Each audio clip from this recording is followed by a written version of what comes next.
ហើយរះហើយអាចចេញទៅបានហើយដោយសារការរជួយដីបានចែកទំនេរផែនដីសាជាថ្មីនិងកែប្រែល្បិនពេលវេលាជាពីរតំបន់មួយឆ្នាំនៅតំបន់ខូបឆ្នាំស្មើមួយថ្ងៃនៅតំបន់ខូបថ្ងៃហើយ35ថ្ងៃមុនរបស់ខ្ញុំក៏ជាពេលខ្ញុំជួបអាដំឡូងលើកដំបូងថ្នាំដែលយើងយកមកមិនអាចព្យាបាលមនុស្សច្រើនអញ្ចឹងទេជួបបាពូគេចាប់ពូជើងបានមែនដូនណាទទួលខុសត្រូវ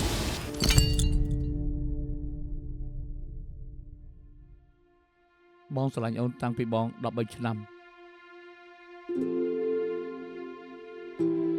ពេលនេះបង29ឆ្នាំហើយចាស់ជាងអូន1ឆ្នាំបងគិតថាយើងមក1ឆ្នាំម្ដងមានន័យដែរទេអូនមកមិនកើតចាំបងហោះទៅរកអូនជាងទាំងទំនេរខ្លាំងប៉ុណ្ណាឯងដឹងទេឯងមានស្គាល់ស្លាប់ទេនឹងអាចមកវិញទៀតដែរទេច្បាស់ចាំមកវាសិនហើយ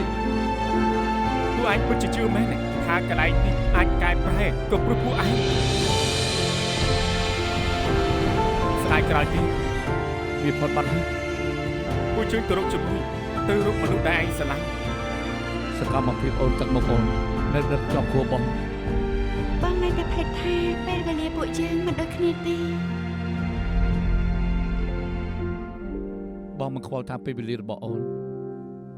ឬជាពេលវេលារបស់បងទេ